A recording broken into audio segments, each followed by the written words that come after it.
menyebut nama Allah ketika makan dan makan dengan tangan kanan.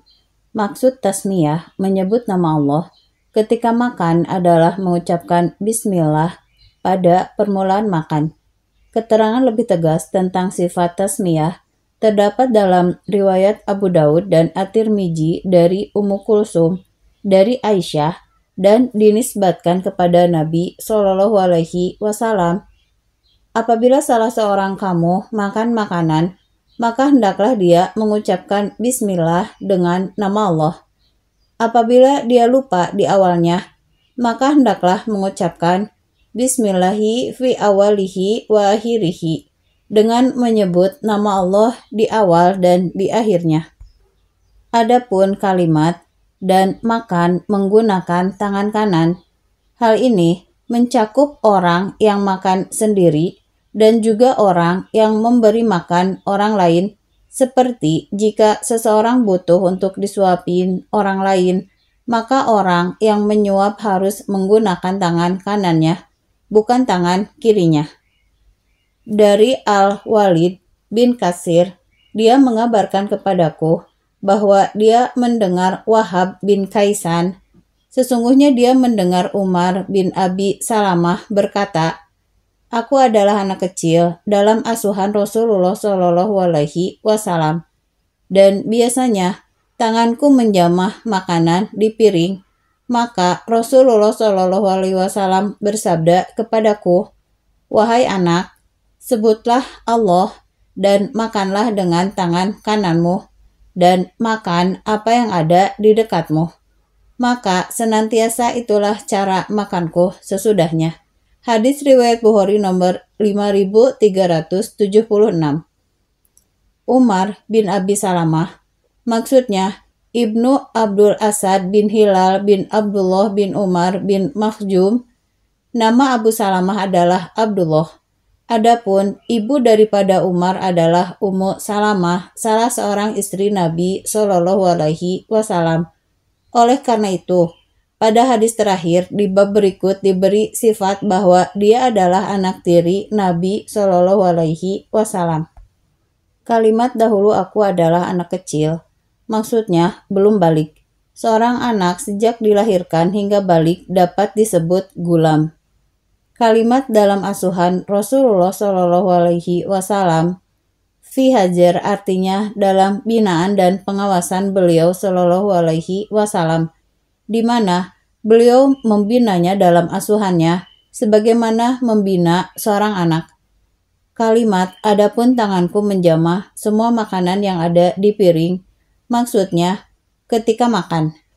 Pada bab berikutnya akan disebutkan, suatu hari aku makan makanan bersama Rasulullah Shallallahu Alaihi Wasallam, maka aku makan dari sisi-sisi piring.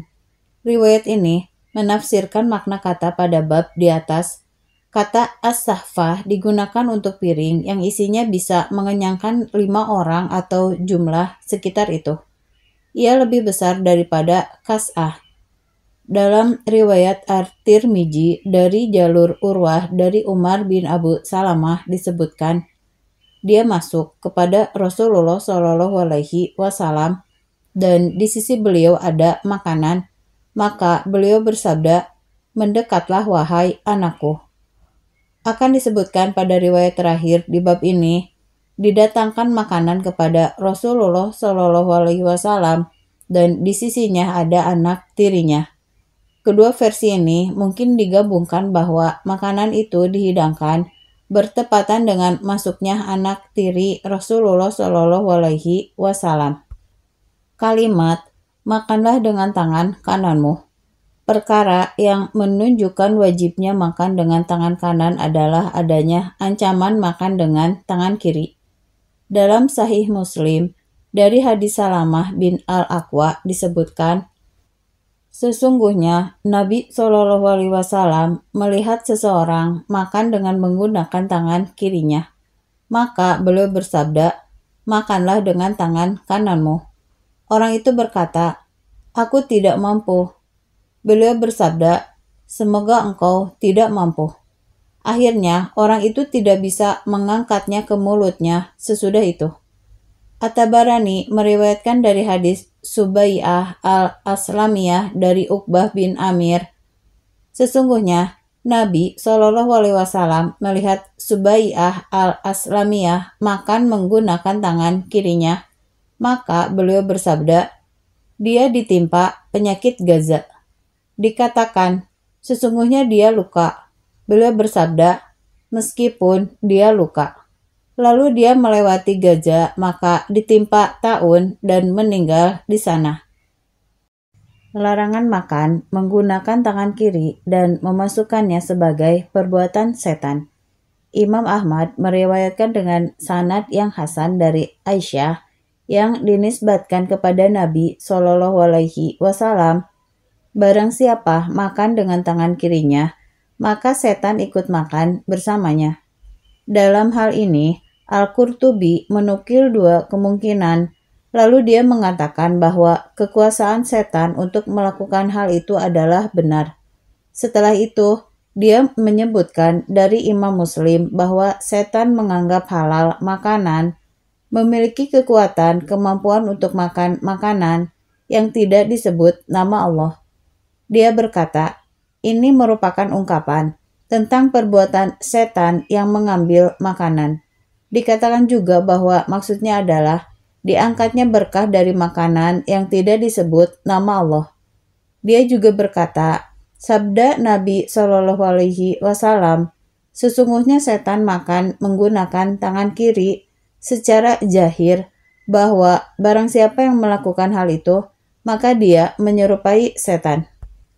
An-Nawawi berkata, pada hadis-hadis ini terdapat keterangan tentang disukainya makan dan minum dengan tangan kanan dan tidak disukai menggunakan tangan kiri. Demikian juga setiap mengambil dan memberi. Namun hal itu jika dilakukan tanpa uzur, seperti sakit atau luka. Adapun jika ada uzur, maka tidak dianggap makruh. Ibnu Al-Arabi menegaskan tentang berdosanya orang yang makan menggunakan tangan kiri. Dia berhujah bahwa semua perbuatan yang dinisbatkan kepada setan adalah haram. Al-Qurtubi berkata, perintah ini berindikasi anjuran karena termasuk memuliakan tangan kanan atas tangan kiri, sebab pada umumnya tangan kanan lebih kuat, lebih dahulu melakukan pekerjaan, dan lebih terampil dalam segala perbuatan. Kata ini diambil dari kata al-yumnu optimis.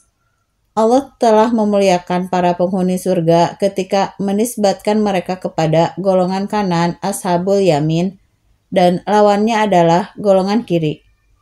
Dia berkata secara garis besar, tangan kanan dan apa yang dinisbatkan kepadanya adalah terpuji secara bahasa, syara, dan agama. Sedangkan lawannya adalah tangan kiri. Jika hal ini telah jelas, maka di antara adab-adab yang sesuai bagi kemuliaan akhlak dan perjalanan hidup yang bagus bagi orang-orang utama adalah pengkhususan tangan kanan dengan amalan yang mulia dan kondisi yang bersih. Dia melanjutkan, semua perintah ini termasuk akhlak yang terpuji dan asal hukumnya adalah anjuran. Kalimat makan apa yang ada di dekatmu berlaku apabila makanan yang ada hanya satu jenis, karena setiap orang seakan-akan menguasai makanan yang ada di dekatnya, dan jika orang lain mengambilnya, berarti telah melewati batas. Di samping itu, jiwa manusia merasa enggan jika makan makanan yang sudah dipegang oleh orang lain. Dari sisi lain, perbuatan ini menampakkan kerakusan dan ketamakan. Begitu juga termasuk adab yang buruk. Adapun jika jenis makanan yang ada berbeda-beda, maka ulama membolehkannya. Kalimat maka senantiasa demikian cara makanku sesudah itu. Kata timah menjadi sifat bagi makan. Maksudnya, aku senantiasa demikian dan menjadi kebiasaanku. Dari Umar bin Abu Salamah, dia adalah anak Ummu Salamah istri Nabi Shallallahu Alaihi Wasallam. Dia berkata, suatu hari aku makan makanan bersama Rasulullah Shallallahu Alaihi Wasallam. Lalu aku makan dari sisi-sisi piring. Maka Rasulullah Shallallahu Alaihi Wasallam bersabda kepadaku, makanlah apa yang ada di dekatmu. Hadis riwayat Bukhari nomor 5377. Dari Wahab bin Kaisan Abu Nuaim, dia berkata, didatangkan kepada Rasulullah Shallallahu Alaihi Wasallam makanan, dan beliau bersama anak tirinya Umar bin Abu Salamah. Beliau bersabda, sebutlah nama Allah dan makanlah apa yang ada di dekatmu.